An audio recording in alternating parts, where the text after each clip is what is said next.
This year has been, I don't even know how to start this video. I really wanted to make this video just to share with you the experience that I've been through this year and what I've learned from it, because 2025 has been interesting. It's been a wild, wild year. So here we are. To preface this, if you're new here, my name is Lucy and I'm a yoga teacher based in London, and this is my first ever talking YouTube video, but I'm going to be making more of these, so feel free to stick around. I feel like this year has just been quite impactful on me. It's been one of those years where a lot of unexpected events happened, and even though in the moment sometimes you kind of don't understand why these things happen, when you reflect back, you can learn a lot from what has actually happened over the year. Let's get into it. So I started this little book called The Artist's Way by Julia Cameron.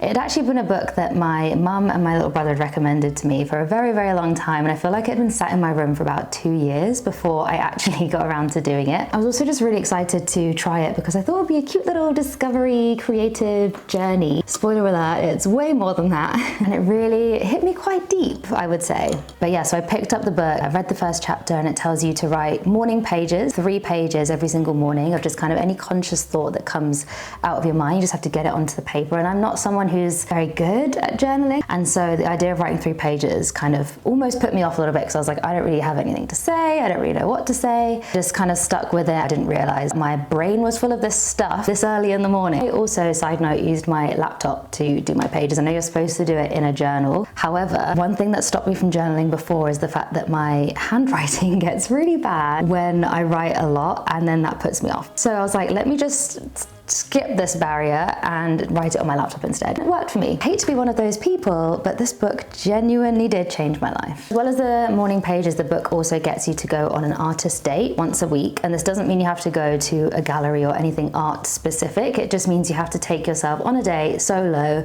and just go somewhere and experience something. I realized that I don't do anything outside of work for myself just for fun. Realizing that I had no hobbies and that I was fully addicted to work was a discovery in itself. I guess this is what happens when you make your passion your career. Really, really enjoy what I do for work, and I really love what I do for work. So much so that I've basically done nothing else for the last 5-6 years.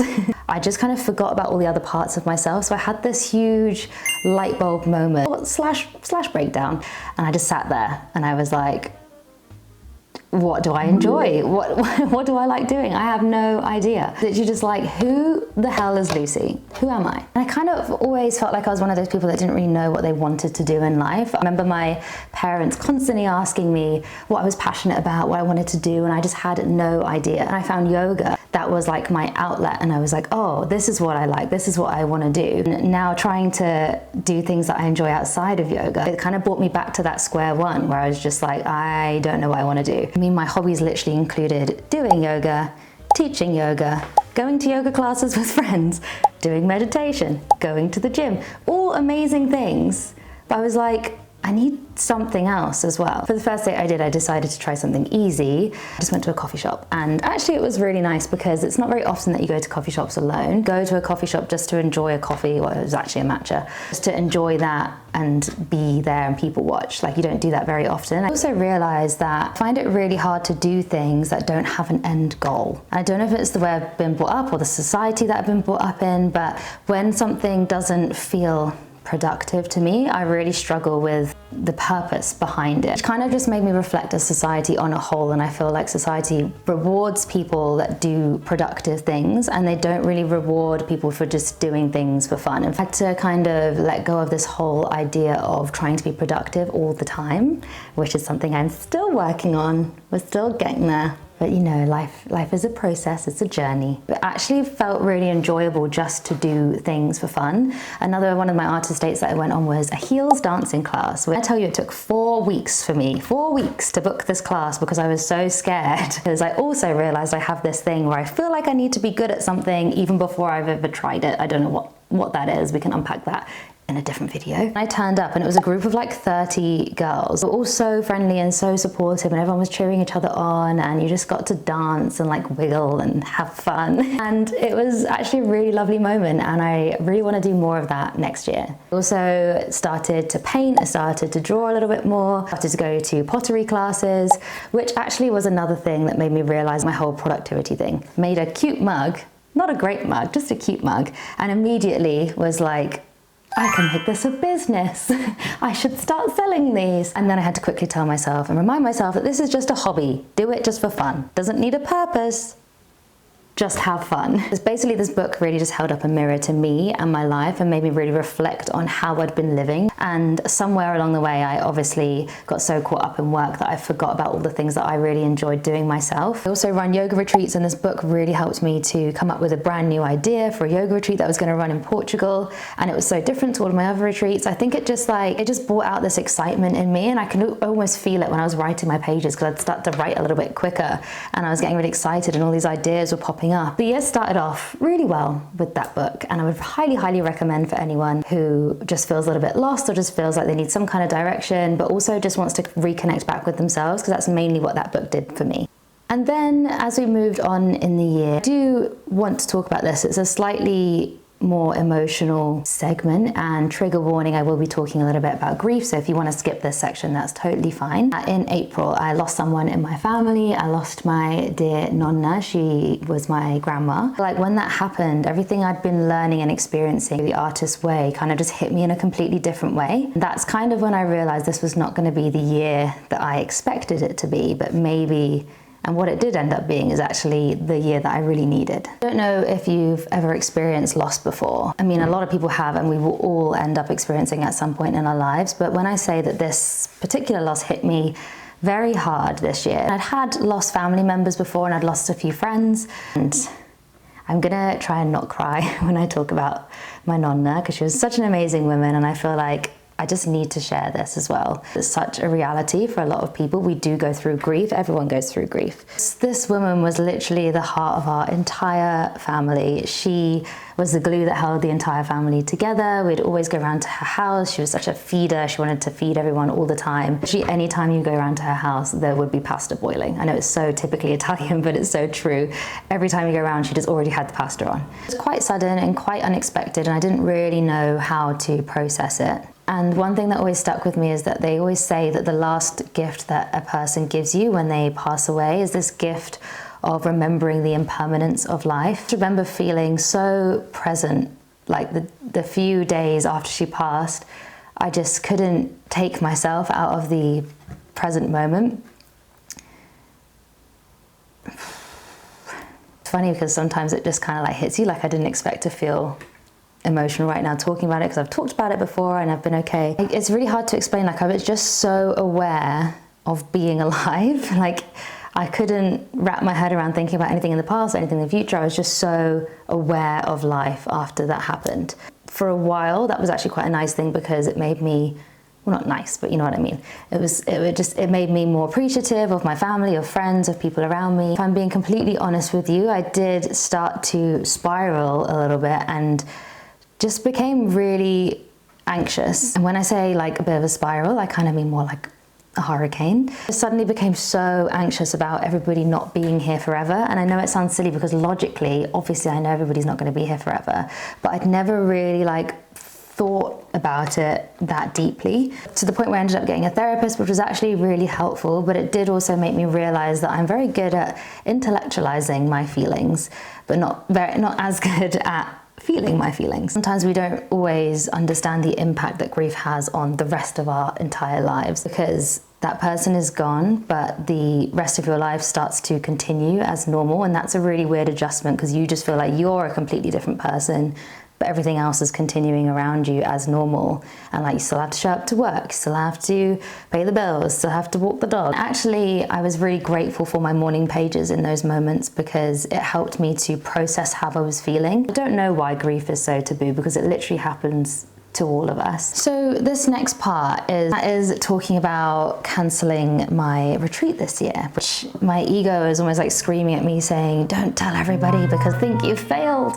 But honestly, whatever, I am the business. The business is me, it's just one person, and sometimes shit happens. Start of this year, I was so excited for this Portugal retreat. I had all these new creative ideas, all this different direction that I was going to go in. Started selling it. Then we had a loss in the family. And that kind of occurred at the time where I should have maybe been pushing it a bit more. I just wasn't in the right headspace to do that. There was also something stopping me from cancelling the retreat, because I was like, I can't cancel it. That would mean that I failed as a person, as a business. So I did what any emotionally overwhelmed human would do. I procrastinated hard. Like really hard. It took me so long to cancel, but by the time that I actually did, it was practically less than 4 weeks before the retreat. I'm not mad about it. It was just the timing of everything. It was a lot. The hardest part was actually the fact that a lot of friends and people I knew about the retreat and knew it was going to happen. So for months after, I kind of just kept saying, oh yeah, I just postponed it to next year, and kind of just kept like avoiding the question. The wild part is that when I actually cancelled it, it kind of felt like a huge weight lifted off of my shoulders.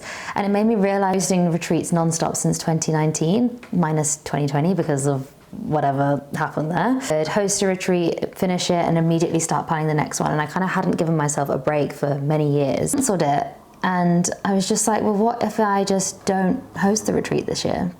And I just don't plan another one? And it's weird because this thought had never crossed my mind before. It just freed up so much time for me. Like obviously I love planning retreats and I love doing them, and I do think I will go back to hosting them again. Having the space to actually have a personality outside of work has been really enjoyable. It's kind of made me discover new things about myself. Cancelling Portugal all in all was a painful experience, but actually maybe it was what I needed in that moment. And another big realization I had this year was that friendships are more important than we think they are. I went to South Africa with my best friend from university. We used to live together at uni, and we'd always planned to go on holiday together, and it just never made it out of the WhatsApp chat. But she invited me to a wedding that she was going to. I was like, let's just do it. And it was such an incredible experience. Have that time and to share those experiences with a really close friend.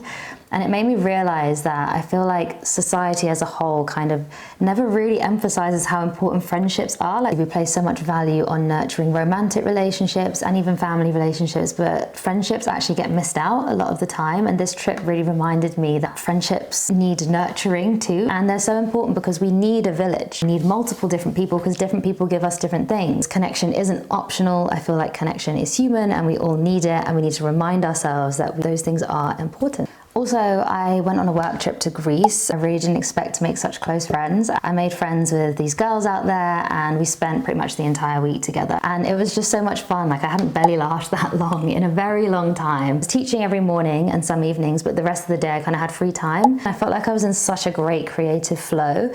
And it reminded me of how important environment is to how we feel. And just placing myself somewhere different just for a week, it sparked all of these new ideas. I had new conversations. I had lots of laughter, lots of fun. I feel like these new environments almost create these new versions of you because you have new experiences every time you go into these environments, and then you bring them back and you come back home and you're like this new version of yourself that moves in a slightly different way. So after everything that's happened this year, I feel like I have taken away quite a few important things. The first one is impermanence, remembering that nothing is here forever. I actually have a tattoo that says "This too shall pass," which I got when I was 18. Didn't understand the meaning of it, but now later on in life I understand the meaning. We should remind ourselves that nothing ever stays the same. Everything is constantly in this flux of changing. Just as terrifying as that sounds, it's actually really freeing. And it just reminds you to love a little bit harder, to explore more, to be adventurous, to stop wasting time. Just enjoy the time that we have here. Number two, I learned that slowing down is actually more of a strength than it is a weakness. It's harder to do than you think it is. It's not a failure. It doesn't mean you're falling behind. Slowing down is actually sometimes what we need. So life won't combust if you pause. That was a huge realization I had. Life just continues, it just plods on. You're allowed to take breaks whenever you need to and then come back to things, especially if you're doing something creative. I feel like you can't make yourself do something creative all the time. You do have to have breaks. You have to withdraw, you have to come back to yourself, discover stuff, and then come back and share it. Go back and discover stuff, share it again.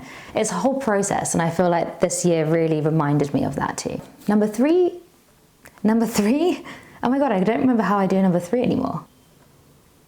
Maybe this. Number three, that community outside of work matters more than you think it does. We should value our friendships just as much as we value our romantic relationships and our relationships with family. Surround yourself with people that actually truly care about you and want to see you do well. The fourth thing I learned is that new environments make you a new person. You can't grow if you're living the exact same day on repeat all the time. If you're doing the same thing and nothing changes, nothing changes. You need to keep changing yourself, put yourself in uncomfortable positions, go and do something that feels a little bit scary, because those are the places that you grow in. The growth always happens that second you jump over the discomfort.